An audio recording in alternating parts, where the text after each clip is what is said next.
వాళ్ళందరూ డొనేట్ చేస్తుంటున్నాము.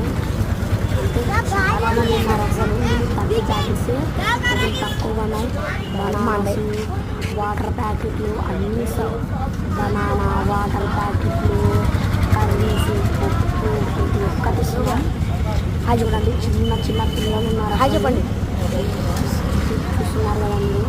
అంటే నేను మా డాడీ అందరం కలిసి వెళ్ళి ఇచ్చేసినాం అందరం. మేము ఇప్పుడు ఎగ్జాక్ట్గా railway station, Kurnool railway station ముందర ఉన్నాం. మేము అది లెక్కద్దు